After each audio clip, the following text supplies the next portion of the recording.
my plea, oh Jah.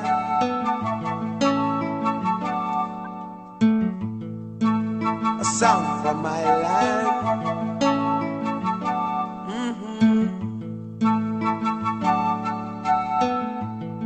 Rose up early this morning to the sounds of crying. Another mother shedding her tears. Oh Jah, why all the pain and suffering? Why all the senseless killing? Could it be that nobody cares? Oh no. So many sons lost in the slaughter, blood running in the streets like water. A gun in hand knows no friend. No, warmongers selling death in my land, getting rich off the souls of we children. Can you tell me when will it end? How many more must carry this load? Oh, how many more? How many more? How many more?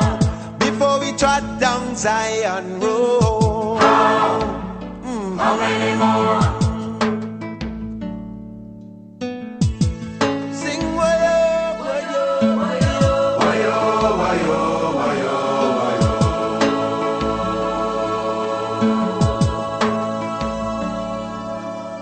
Heavenly Father, won't you hear my plea? Send a heavy hand for the country. In man, there's no solution. No. I'm begging for the children's future. Oh, Jah, drugs got them by the collar. How can we stop this mind pollution? Why must we carry this load? Too many starving and too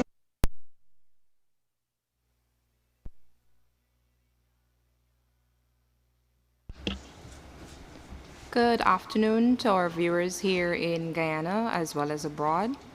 My name is Savannah Barnwell. I'm an attorney at law duly admitted to practice here in Guyana, and I'm a senior associate at the firm of Hughes, Fields and Stobie. Welcome to you all. The purpose of this press conference here today is to give you an update on the developments into the murders of Joel and Isaiah Henry. With me today is Mr. Nigel Hughes, senior partner at the firm of Hughes, Fields and Stobie. Patricia Henry, the mother of Isaiah Henry. Gladson Henry, the father of Isaiah Henry. Gail Johnson, who is the mother of Joel Henry, and Colwyn Henry, the brother of Joel Henry. We'll begin this afternoon's proceedings by going into a short PowerPoint to give you a chronology of the events into the murders of Joel and Isaiah Henry. This will be done by CA Nigel Hughes.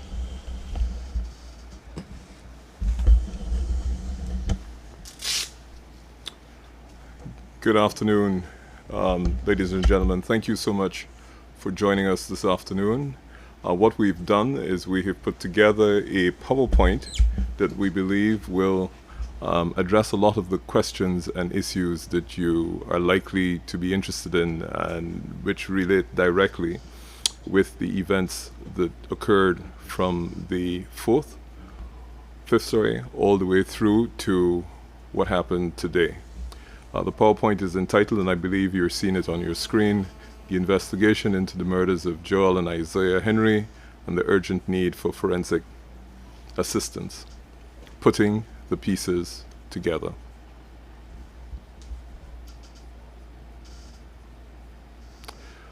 This is a warning for those of you who would prefer not to see some of the disturbing and gruesome images that we will give you a heads up, but this is an alert that there are some images that you may find very disturbing, and of course, given the nature of what has happened, some of them are particularly gruesome.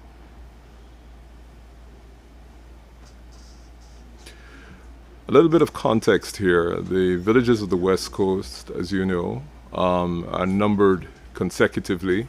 They literally start at Rossignol, which is ostensibly number 1, and they come down in consecutive order, 2, 3, 4, etc., all the way down to number 40. So heading from east near the bridge, Rossignol, or where the old Stellan used to be, coming all the way west, they're numbered consecutively, and in between those villages, of course, they are villages that actually have names. So Kingley, various other villages that are there, Hopetown, Bel Air, various other villages. But essentially what happened is those estates were numbered consecutively from east going to west. And if you are coming up to West Coast Berbice from Georgetown, of course you will come to the villages in reverse order. So you will, after you clear Weldan, you will end up with number 40, and then it goes down 40, 39, etc., until you get to 1.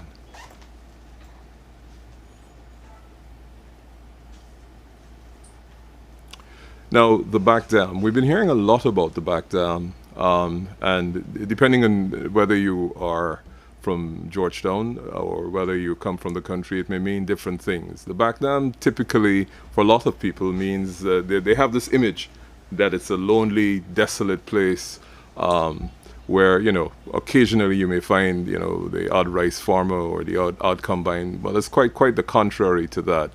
Activity in the back dam starts somewhere around 5 o'clock in the morning, 5:30.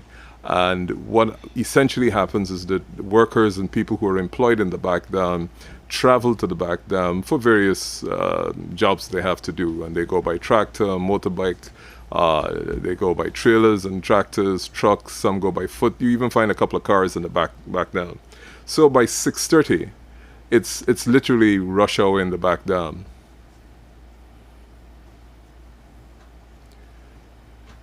This gives you a sense of the space and opening. Now, these fields that you're seeing here are rice fields that have been recently harvested, and those are some of the relatives of Harish Singh, who had taken me to see where he had been murdered. But that gives you a sense. And of course, that bit of video footage shows you the expanse of the rice fields after they've been harvested. And here we have it. This is rush hour traffic in the back dam, and that's 6:30 a couple of Saturdays ago when I went up with Colwyn and Mr. Henry. This is what was happening in the back dam. As you can see, by 6:30 in the morning, they had already harvested a lot of watermelons. So there are quite a few people who are in the back dam any given day as early as 6:30. This is a typical rice field after the rice has been harvested in the back dam. There you can see in the distance you would have forested areas, and of course you have the open rice fields in some locations. Now, Joel and Isaiah lived at number 5 village, and they left at 5 a.m. It's number 3 or number 5? Number 3 village, sorry. And they left at 5 a.m. to head to the back dam to pick coconuts on the 5th of September, which was a Saturday. When they left, they had a bicycle, a cutlass, and a coconut peeler. A coconut peeler is literally an iron pole that you insert in the ground, and they use that to peel the coconuts. At the time, Joel was wearing a pair of black and white TN boots, and he had very short, well, not very short, he had this sort of 3/4 cut-up denim trousers. You'll see that in a subsequent image, and Isaiah had on a pair of slippers. These facts will become of some relevance as we go on. There's Joel. The denim trousers that you see him with in this image are the exact and identical denim trousers that he had on that Saturday. The reason why this is important is because when they found the body of Joel, he did not have on these trousers. It wasn't a case where he didn't have on any trousers at all. He had on somebody else's trousers, and that is particularly important because not only the obvious thing like the size of the trousers, more importantly, trapped in those trousers perhaps are molecules of sweat and other evidence which would be of some scientific and perhaps DNA importance. Needless to say, the Guyana Police Force did not submit the trousers that they found him in, which were not his trousers, for testing. But this is how Joel These are certainly the trousers he had on the day that he left home.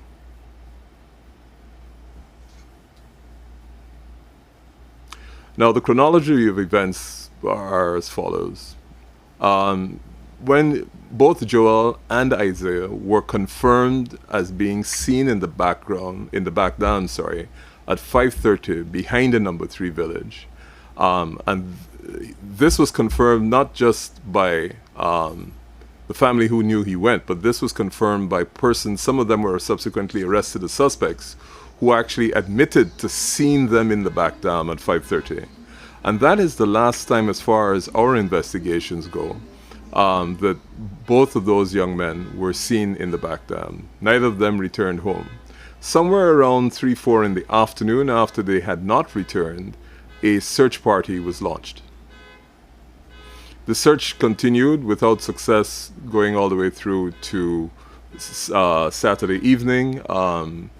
Isaiah's mother came home at about 10-11 that evening, and a lot of the search party came home at that time.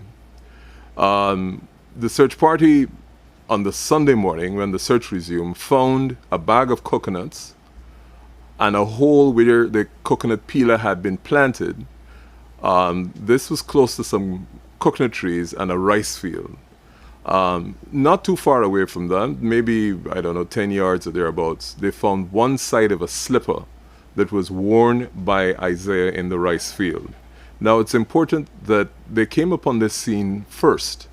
There was no blood or any signs of a struggle at that scene, and the only other evidence that was of significance was that, apart from the slipper they found, was that there was a path through the rice field. Now, it's important to note that the rice at that stage had not yet been harvested. It was not fully ripe or ready for harvesting. It was the youngest of the fields of rice that were in that area. The reason why that is relevant is that after the police went into the back dam, the first field of rice to be harvested wasn't the most mature field, but it was exactly that field right next to where they found the coconut peeler and where they found the slippers. And this was a cause for concern of the family. And of course, at this location, no blood was found. Right, so on the left-hand image, you will see the hole where the coconut peeler was planted in the ground near the coconut trees. And on the image on the right, we have Colwyn and Mr. Henry, who pointed out to me where the bag of coconuts were when they found them. Of course, these images were taken about 6 or 7 weeks after. And we come to this very dreaded scene. On Sunday afternoon, about 3:30, this is where they found these two young men. The image on the left is Isaiah, and the one on the right is Joel. You can see from the image on the right that the trousers which Joel's body has on it are not the trousers that you saw earlier in the photograph where he had on the red t-shirt.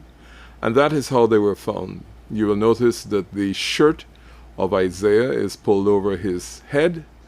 And at this stage, I am going to give a warning that the following images are going to be particularly unpleasant. Those are two close-up shots of the one on the left. You can see that very ghastly X, and that is Isaiah. And it's the one on the right. If you click again, please, sir, you will see the video of, sorry, you can go back.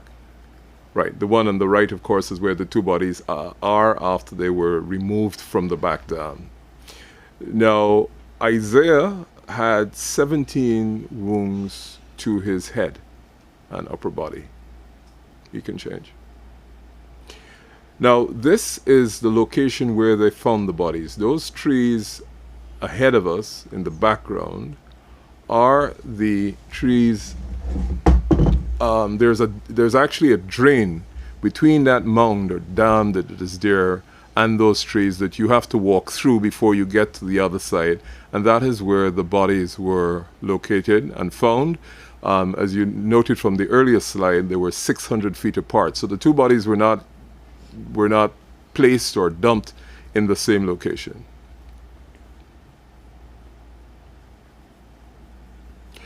Now, on the 8th of September, which is literally 2 days after the murders, the bodies were discovered, the crime chief, Mr. Blanham, while he was speaking to reporters during a virtual joint services press conference, made a very brief statement, and he said that he found absolutely no evidence that led the police to believe that the investigation was in any way political.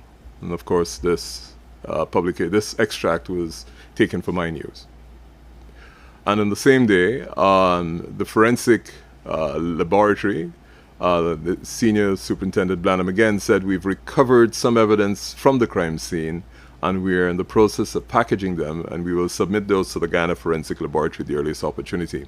I think it is perhaps important to note at this stage that the capacity of the Guyana Forensic Laboratory, insofar as DNA and other related testing is concerned, is particularly limited, and that is the reason why they had to send these DNA samples overseas for further testing or for testing. Now, we come to the postmortem, which was on the 9th. Very, very interesting. At the postmortem, both of Joel's hands had defensive wounds. These, of course, are the palm of his hand, of course, and his fingers.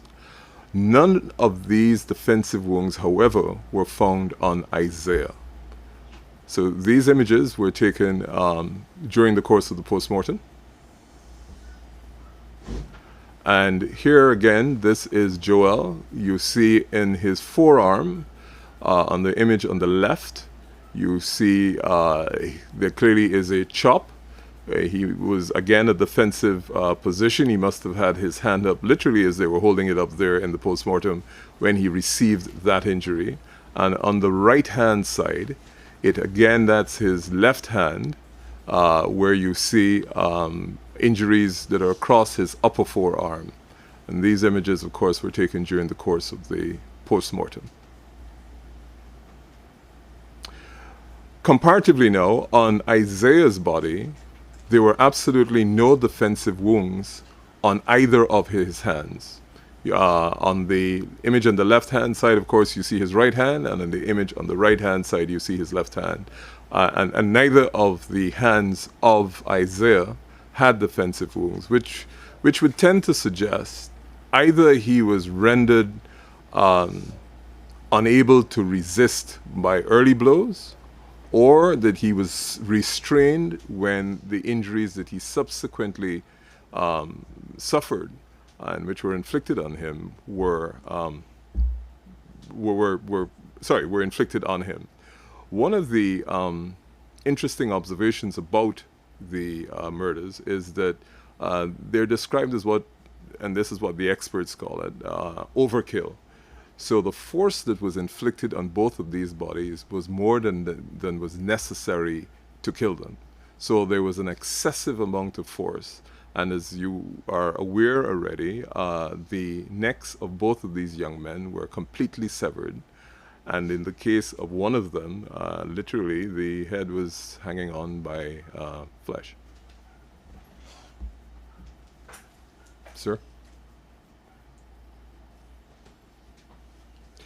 On the 13th, we had that exceedingly sad homegoing, the funeral. Those images were taken at Parade Ground, the home of another tragedy that happened a century and a half before, where several of the persons that were part of the uprising for the freedom in 1823 were beheaded and had their heads placed in sticks. So the funeral took place on the 13th of September, and the interment also took place on that date. On the 15th of September, 2 days after the funeral, we have the Assistant Commissioner of Police saying that the murders were not committed where the bodies were found, and persons had to move the bodies after the murder and place them at the locations where they were subsequently discovered.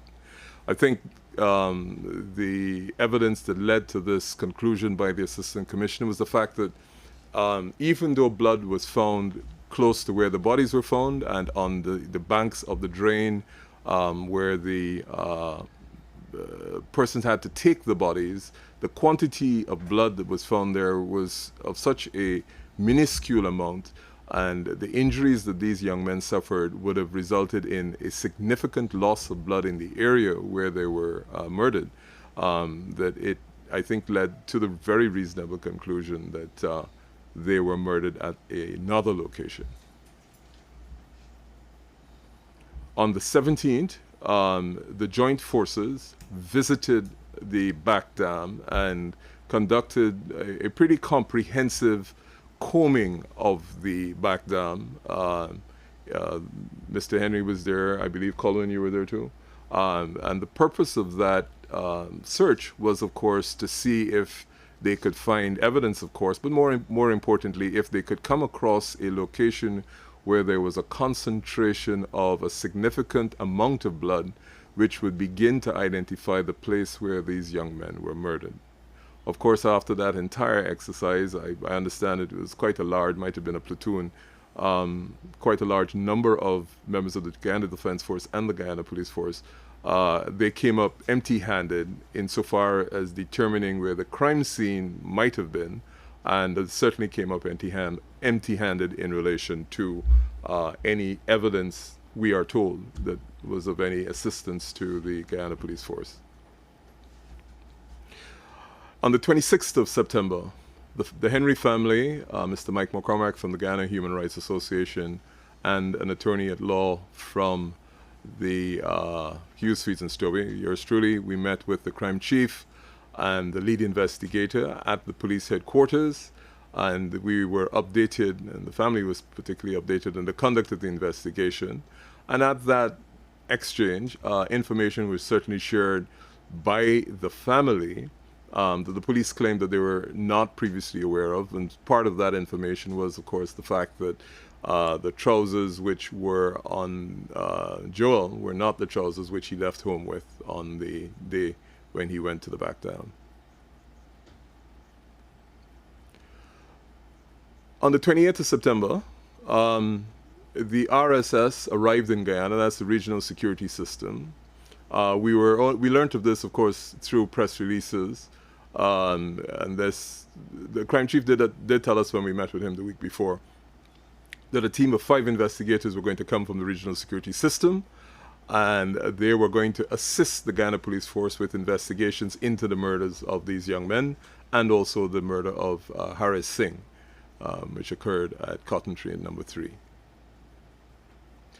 And then on the 27th, a month later, the 27th of October, we have a statement from His Excellency the President, in which he's quoted as saying, "What I've been told is that the RSS did some work, and they recommended some additional work to be done, but in total they were satisfied with the work that the local police have been doing." And it's important that on the 27th of October, which is maybe a week or so ago, a little over a week, the President indicated that the RSS were happy with the work the police were doing. I'm assuming that they must have gone a considerable way to identifying the persons who were involved in this pretty ghastly act. And then Friday the 30th, last week Friday, Mr. Henry received a call from one of the investigators, and they were informed as follows. The DNA that was recovered from a cigarette butt that was found at one of the locations did not match any of the suspects which the police had arrested. The DNA samples that were returned, these of course were the samples that were returned from St. Lucia, did not disclose any link to any suspect who had been previously arrested.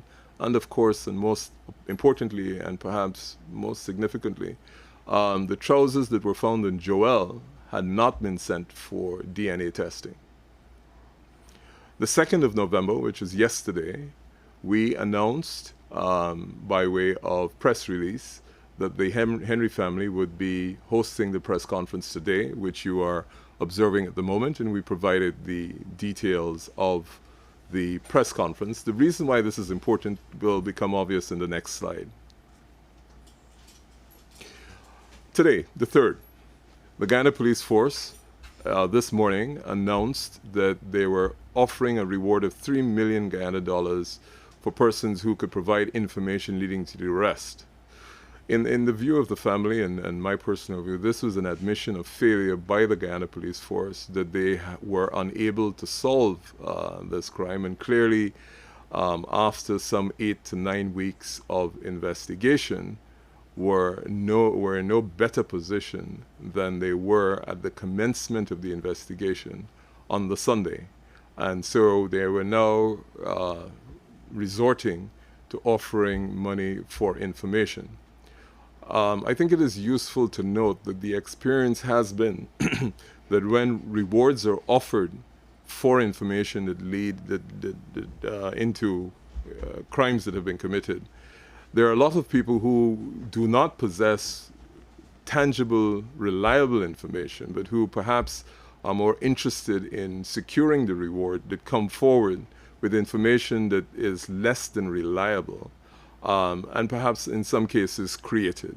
So it would now appear that the Guyana Police Force have effectively admitted that they have no tangible, useful information. They are not in a position to even limit the scope of potential suspects, and therefore we are at a stage now where we are hoping that the incentive of 15,000 US dollars or 3 million Guyana dollars would be sufficient to attract someone to come forward with useful information.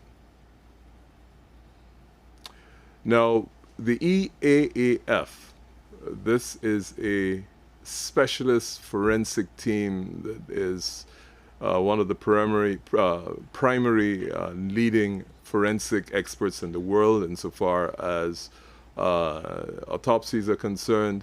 Were contacted by Mr. Mike McCormack from the Guyana Human Rights Association after we met with the Commissioner of Police and the family. We agreed that we indicated to them that we had actually identified one of the foremost teams that was willing to come to Guyana, and that we had already embarked on discussions with them with a view to them coming to investigate.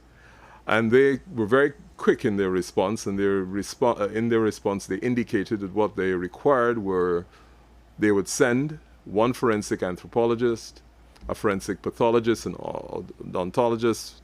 He would come from Spain, another forensic pathologist who was an RX specialist from Spain, and a criminalist. The criminalist, of course, would be specialized in the analysis of all the information, both forensic and actual information gathered not just from the scene, but from interviews with suspects and various other persons, and would be able to come up with, I think, a limited number of suspects. The cost, as you saw before, if you can go back to just two slides before, the cost was 20,000 US dollars, which is $4 million. That is the professional fee. And we can go forward 2 slides. Right, so apart from that professional fee, they just required the 3 airplane tickets from Madrid to Guyana and a return to Madrid, and 1 airplane ticket from Buenos Aires to Guyana and a return. And of course, accommodation for 4 people for 8 days plus 3 meals a day, which was pretty standard stuff. And I think the RSS perhaps got more than that. Transportation to Georgetown, and of course, because they will be bringing specialist equipment to conduct the investigation, we anticipated, or they estimated, that they may have to spend an extra 1,000 US dollars in excess luggage.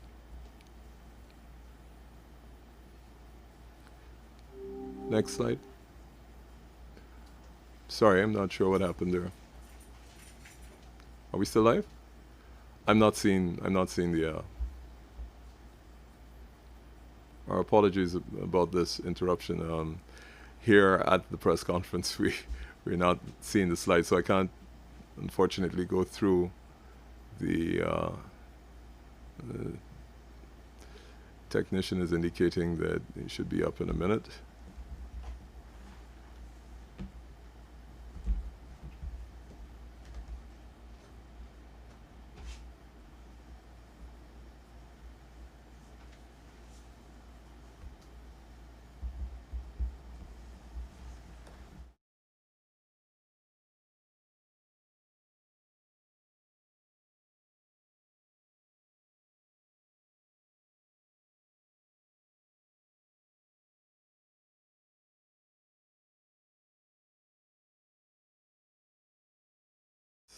glitch.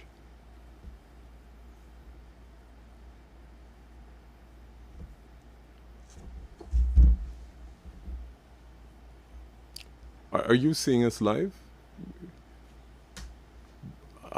If you are seeing us live, we apologize. We're not seeing it. So may I perhaps, while they work on getting up the rest of the presentation, we could perhaps start to take some questions from the media. I suspect that we will have to see those questions coming in.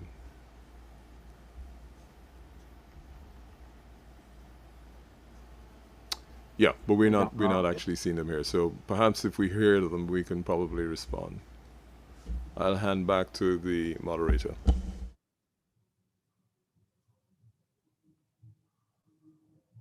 Council, Dennis Chabrol, News Talk Radio WMR Waves. Are you hearing me?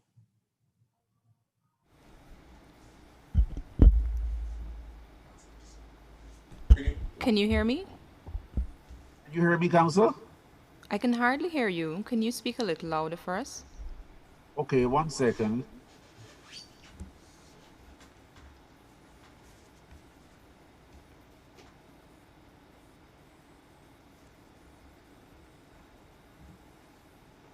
Council, how do you know that the pants were not submitted for DNA testing? How do I know that the trousers were not submitted? Because I asked a very specific question of one of the investigators, and he was unable to respond positively.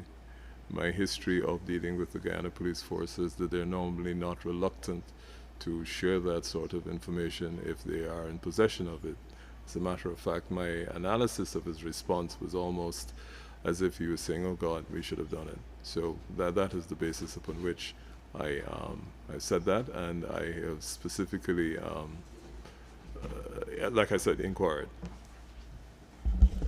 But not getting a clear yes or a clear no, don't you believe that that may leave some doubt, perhaps in his mind or your mind, as to whether indeed it was or was not done? Mr. Chabrol, there are many doubts. The fact that they didn't submit the trousers for analysis is just one of many. If you ask the good people whose sons were lost, they have a lot of doubts, and this, of course, is just one of them. No, sir, I was asking you whether you're actually really convinced that it was a no based on the fact that he was unable to answer you clearly? That's why I gave you the context in my response. I indicated to you in my experience with dealing with investigators in the Guyana Police Force in situations like this, where you ask a specific question, which is pretext by a series of other questions. So I did ask specifically about the DNA and the cigarette butt, and there was an affirmative response. I did ask about the DNA for the blood and whether it disclosed the presence of blood of any other persons other than the two young men who were murdered. There was a definitive response.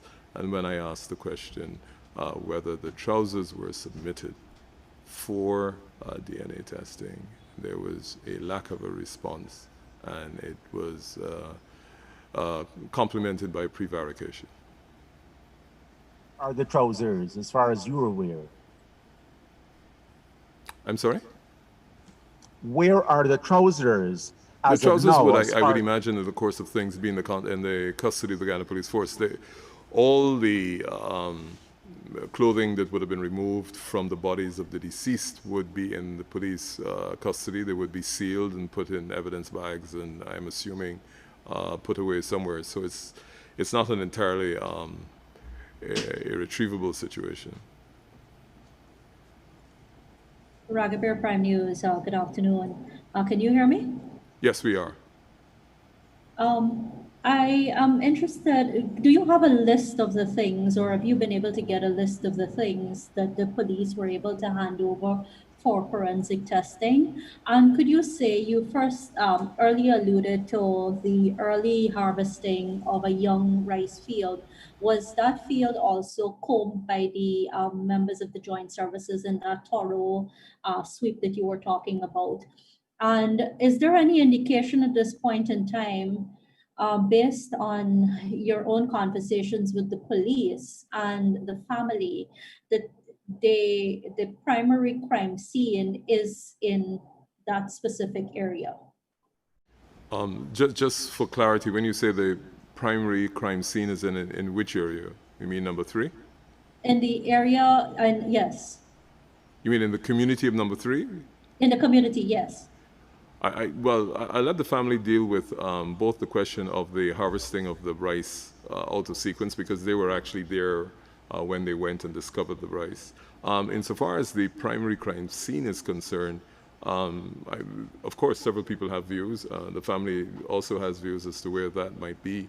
But we wouldn't, at this stage, say that we think it necessarily is in number 3 or it's in Cotton Tree or in number 5, simply because nobody has indicated whether they have found a vehicle in which there is an awful lot of blood or evidence of the blood was there at some stage. No doubt it would have been removed.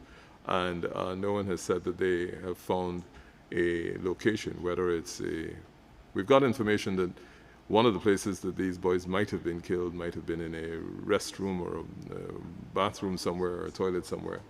But at this stage, until we have confirmed information on that, I would be reluctant to respond. But I will certainly ask, I think, either Mr. Henry or Colwyn to talk about the rice field being harvested prematurely.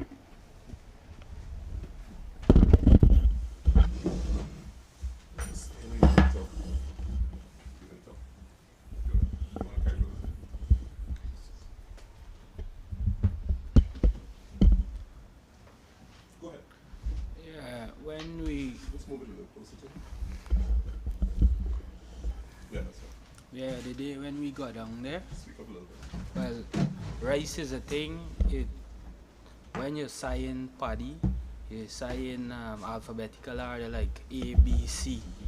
And the day when we got down, what we observed is that the rice was very young, and there was a forest rice that they caught, and they in that particular part had a little scuffle, like like a big part was busway, like if somebody had a little fighting or something in the area, and one of Isaiah's slippers was found in that same area.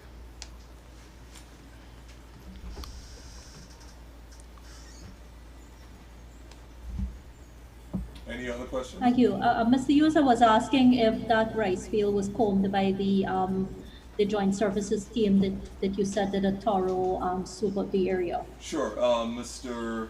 Colin Henry was actually there when the joint services, so I'll let him answer that. Yes, the giant Okay, thank you. service, they comb out the area, but the rice was already cut when they comb out the area.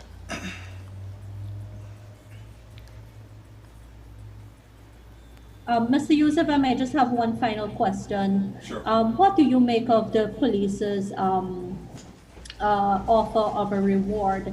Is it that they've run out of leads? Is there some sort of block in some of the leads that they're following? What do you make of it generally?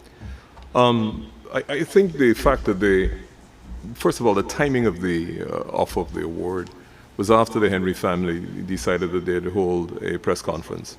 So this, I don't think is entirely an unprompted event. But more importantly, I think the fact that they're offering a reward is an admission of failure and an admission that they are unable to solve the crime with their present means, and therefore they're hoping that by a financial incentive that somebody will come forward. I didn't get to finish the rest of the slide, but I did some analysis, and I'm going to crave your indulgence to go to it in a minute.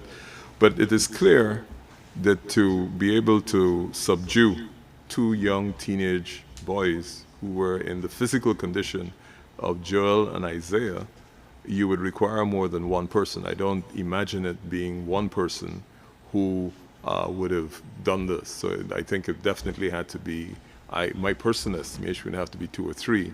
And the lack of any defensive wounds on the hands of Isaiah is of particular importance. What I was going to say,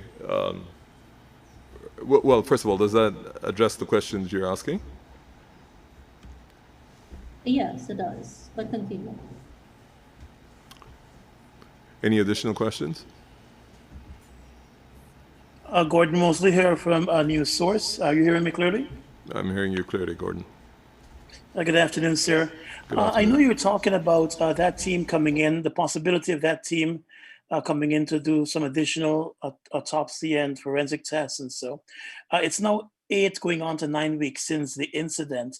There must be a clock ticking somewhere with regards of how soon you might need to go again and get the bodies and get these testing. Is there a clock that you're looking at that it must be done within this specific timeline to have evidence that you can follow up on?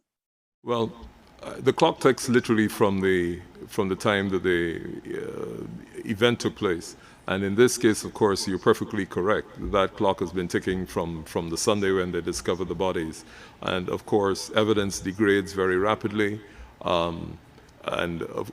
There is a time frame, certainly for everything, in which evidence may be credible. However, one of the advantages of science is to take a typical example. If these young men were moved in a motor vehicle from the back dam to the place where they were murdered, and then they were transported back to the back dam later on, and there is blood in the carpeting in the car or in the seats of the car, you may try to remove that and put detergent and what have you on it, but depending on the scientific equipment you have, there will still be remnants that may be captured.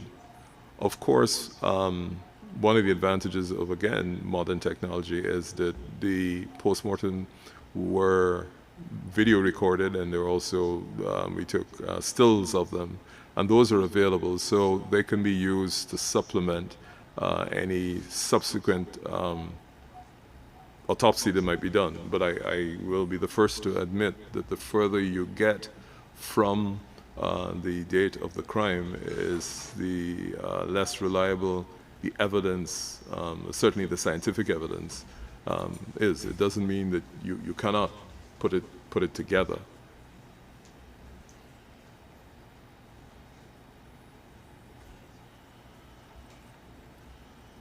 And just to add a postscript to that, if the Argentinians say to us at some stage that if we were to come at this time, we will be of little value, then of course we'd have to rely on that.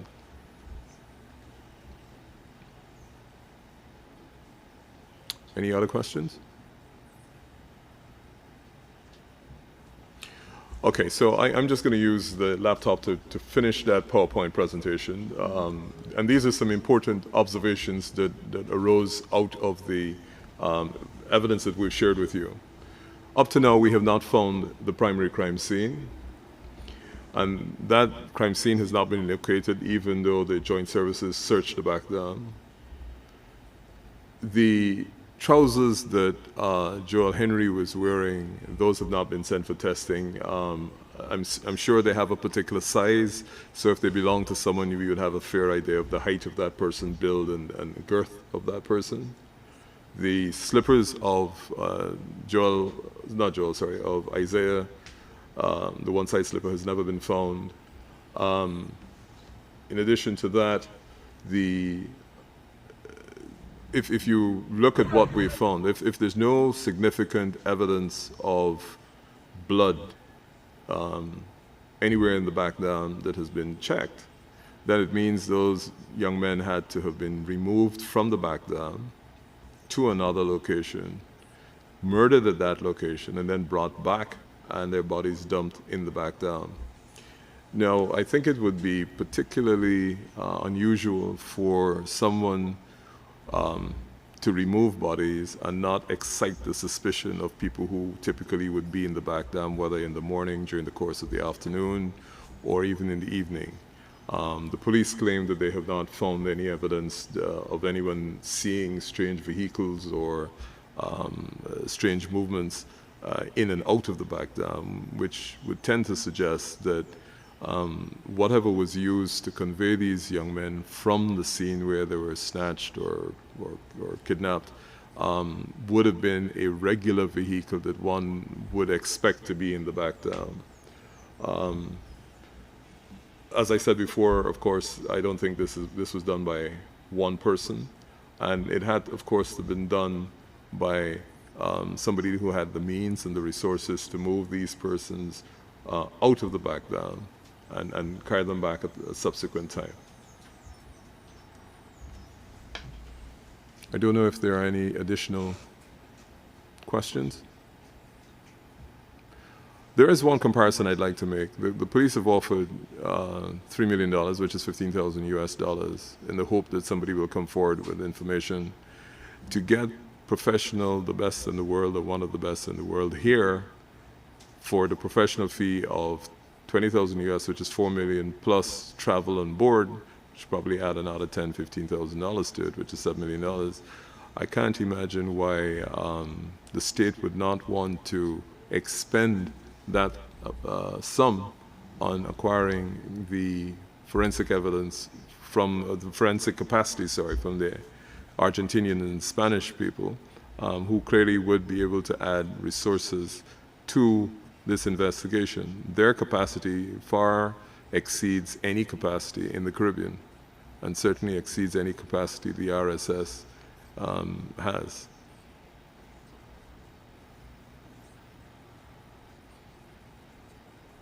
Are there any final questions?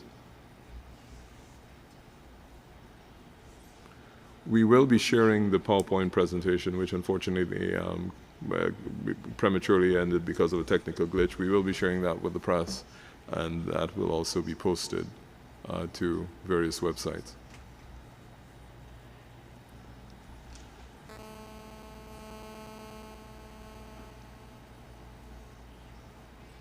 I'm not sure if anybody's hearing me. Are there any additional questions?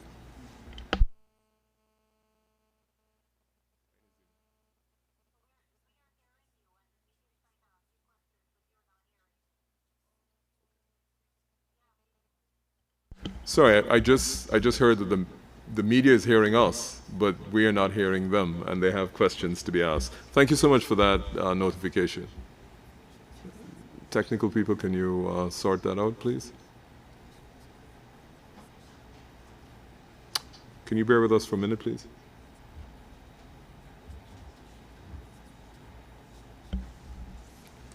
One day, she.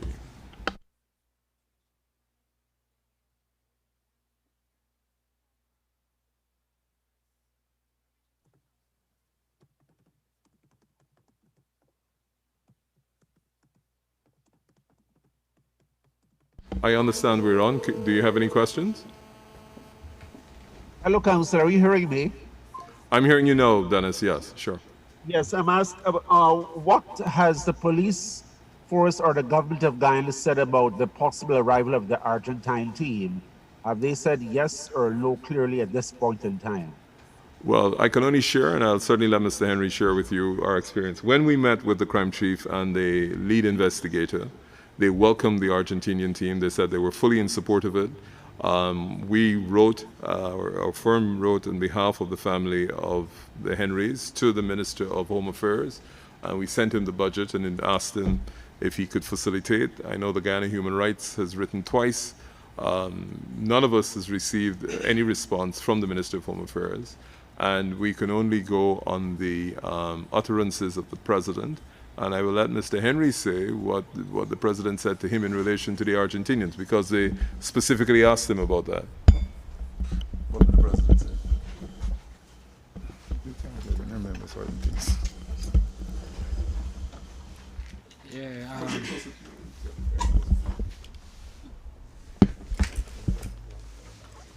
Go ahead. We had a meeting with the President 2 Friday ago, and we raised the topic with him, and he said that he reached out with CARICOM because CARICOM is who reach out to them. Did he say anything about it? Did you ask him about the Argentinians? Yes, we asked him. He said them reach out to, he didn't give you a positive answer, but he said they reach out with CARICOM because CARICOM is who reach out to them. Does that answer your question, Mr. So what's next in terms of pressing the point for the Argentine team to come? Sorry, can you say that again, please, Dennis? I'm asking you, so what's the next step? Will you and the family be pressing for the Argentine team to come, or that's the end of it? No, no, no. We will continue to press and advocate and attempt to persuade everyone that it is critical that the Argentine people come. This event, these murders have left an open, gaping wound in the Guyanese society. It's not healing, and it's not likely to be healed unless this is solved. This is not, I hate to use the term, your regular common guard murder. This is an open, gaping wound that is getting septic. And unless every effort, demonstrably so, is made to have this solved, will be a problem. In the case of Mr. Harris Singh was murdered 150 yards behind his house. I cannot believe that as a nation in 2020 in Guyana, in a community that perhaps has less than 5,000 people, we can solve a murder which is committed by a cutlass or a chopper.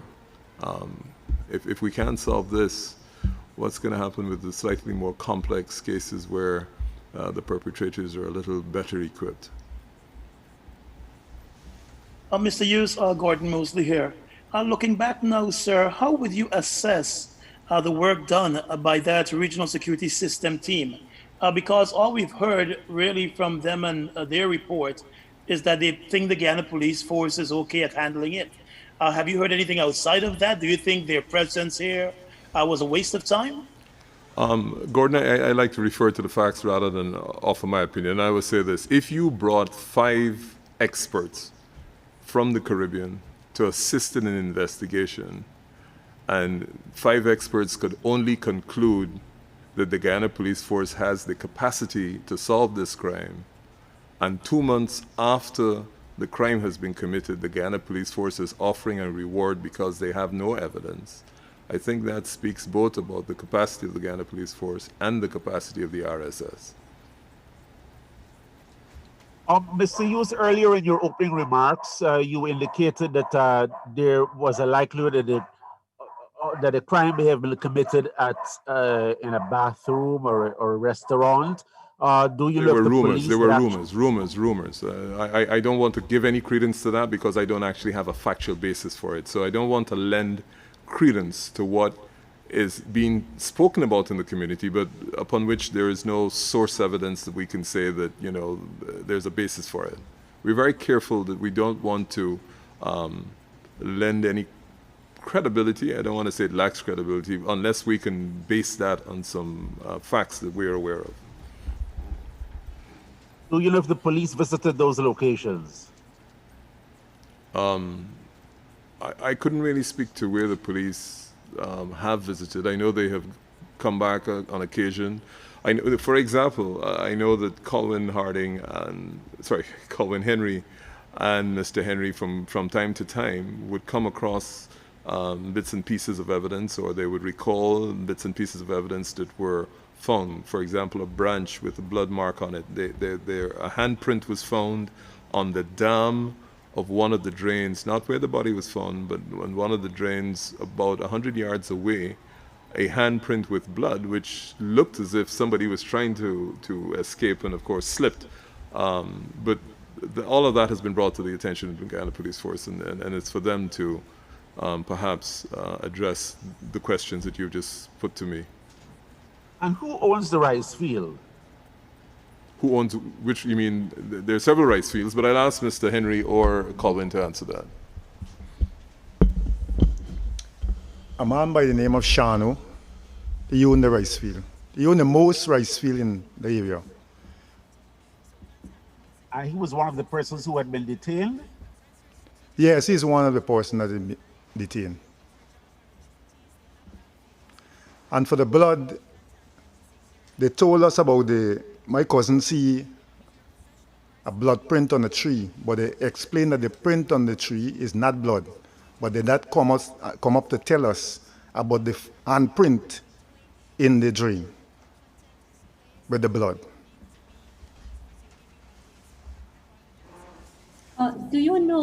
do you have a list of the things that were sent for forensic testing? I noticed you listed the cigarette butt. Do you have any other idea of what was sent? Unfortunately, when I requested a copy of the report, both the RSS report and also the DNA scientific report that came back from St. Lucia, the Guyana Police Force investigator indicated that they could not share that with us for whatever reasons. I suppose they think there's sensitive information in there. The fact that they're offering $3 million for information would seem to suggest that that may not be the most sensitive of information in either of those reports, but they have certainly declined to provide those reports to the family.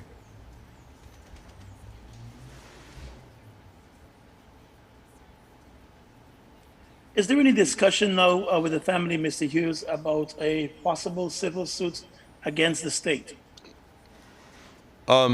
We haven't reached that stage because the primary concern of the family is we want to identify who murdered these young men, and we would like those persons brought to court, charged, and a strong case built against them. Civil suit, as you know, we have 3 years to bring that, and the danger with starting to spend a lot of your time on a civil suit is that you dissipate your energies and you perhaps distract attention from what the real focus is the solving of this crime with the best forensic assistance that we can get. Mr. Hughes, just a clarification, two clarifications. One, are you saying that it will cost $7,000 to bring this team here, or is it more? And No. secondly, go ahead, sorry. The professional fees is $20,000 plus travel, food, and board. That's what it is. The $20,000 is the professional fee they're charging, an extra $1,000 for the equipment they have to bring, and then after that it's travel from Argentina, 3 from Spain, and accommodation for 6 nights, and food for 6 days, 3 meals a day.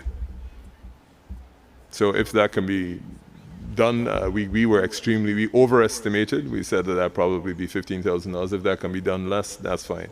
But the professional fee they're charging is $20,000 plus $1,000 for equipment, and of course airfare, accommodation, and food. I don't think I understood you clearly to an earlier question. My question, therefore, is where are the trousers that one of the Henry boys was wearing that was not tested, that were not tested? The trousers that Joel Henry was found wearing is in the possession of the Guyana Police Force. They never found the trousers that he left home with. Never found those. But what they found his body in, those trousers are in the possession of the Guyana Police Force. I have a question for the parents. Sure.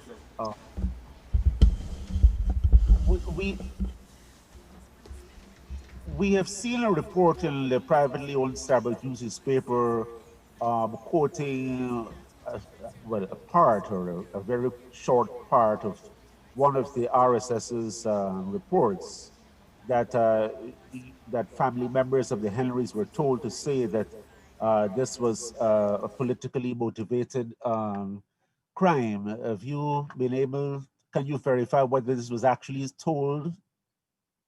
We know nothing about that. Gail or Colin, did any of you ever tell the press or the RSS that y'all were told to say that these murders were politically motivated? No, we never. Does that answer your question, Dennis? And what do you make of this report? For the first time I'm hearing you saying that you have never told them that, but what do you make of this being claimed to have been part of a report by the RSS team? You're asking the Henrys that, are you? And you too, counsel. Again, Dennis, if a major news outlet says that the families of the deceased made a statement to the RSS that they were told to say that these crimes were political.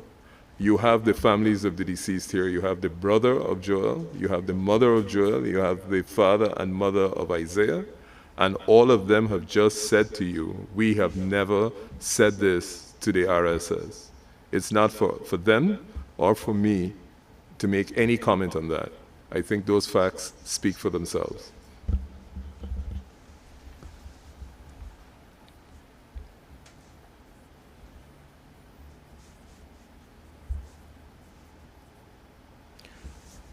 There appears to be silence. If there are there any further questions? If they're not, I just wanted to take the opportunity to thank the Red Thread organization who have offered to provide free counseling to the families in this very difficult time. I also want to be able to thank all the members of the media, both here in Guyana and internationally, for spending the last hour with us here and for joining us in this press conference. And we urge you to support our efforts to secure the assistance of the best available forensic experts, wherever they may come from, in the investigation of these ghastly murders so that the persons responsible can be brought to justice. We thank you and good afternoon.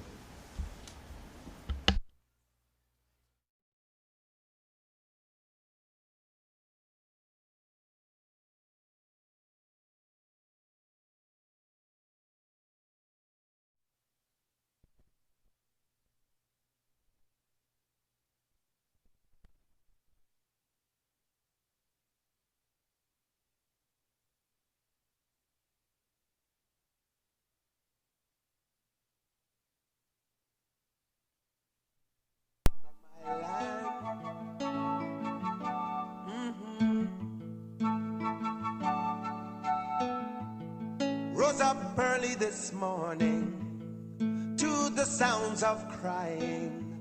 Another mother shedding her tears. Oh, yeah.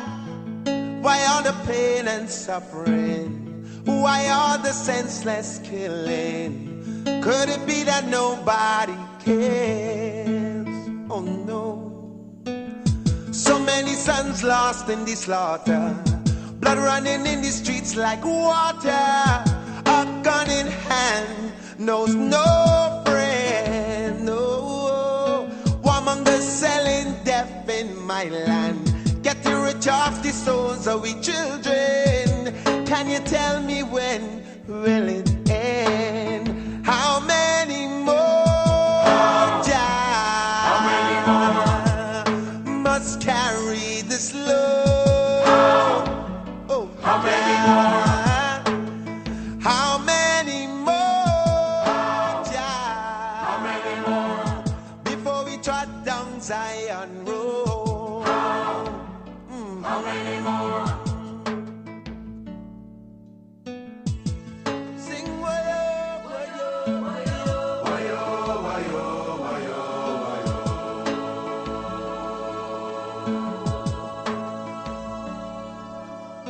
Heavenly Father, won't you hear my plea? Send a happy hand for the country. In man, there's no solution.